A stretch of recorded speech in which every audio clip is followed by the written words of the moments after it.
जीवनात अनेक आपल्याला स्वतंत्र आणि प्रगल्भ विचारांचे व्यक्तिमत्व कायम भेटत असतात. आता या व्हिडिओमध्ये आपण बघू शकतात, यांचं नाव आहे ललित महाजन. हे नुकत्याच झालेल्या मुक्ताईनगर नगरपंचायतच्या निवडणुकीमध्ये प्रभाग क्रमांक 1 मधून स्वतः उमेदवार होते आणि त्यांच्या पत्नी सौ भावना ललित महाजन या नगराध्यक्षपदाच्या उमेदवार होत्या.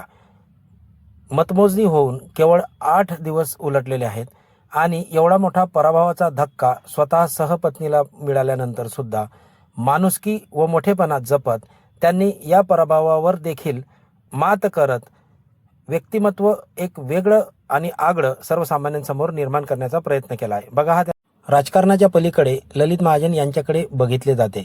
एक चांगला मित्र, एक चांगला नागरिक, सर्वसामान्यांच्या कामी येणारा असा हा व्यक्तिमत्व पराभवाच्या धक्क्यातून नव्हे तर पराभव स्वीकारून आनंदाने पुढे जाण्याचं काम त्यांनी केलं आहे. जेव्हा त्यांचा पराभव झाला त्यावेळेला अनेकांना असं वाटत होतं की हा व्यक्ती घराच्या बाहेर निघणार नाही, परंतु पराभवाच्या दुसऱ्याच दिवशी सर्वसामान्य जनतेमध्ये मिसळून त्यांनी राजकारण संपलं, निवडणूक संपली, आता आपण सर्वसामान्य नागरिक म्हणून जीवन जगायचं असं येणाऱ्या प्रत्येक सांत्वन करणाऱ्या व्यक्तीला ते सांगत असत.